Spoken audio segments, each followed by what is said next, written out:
السلام عليكم ورحمة الله وبركاته. عودة كريستيانو رونالدو مع المنتخب البرتغالي.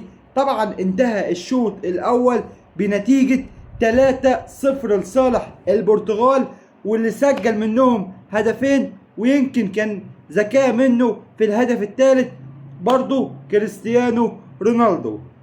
كل الجماهير فرحانة بعودة الدون كريستيانو رونالدو على العرش مرة تانية أمام أوزسكان.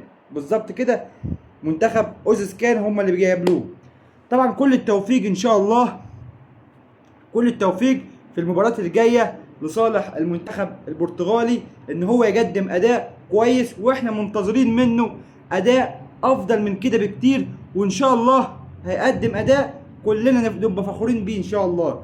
ودي كانت حلقتنا النهاردة، يا رب تكون عجبتكم، وأشوفكم في فيديو جديد، والسلام عليكم ورحمة الله وبركاته.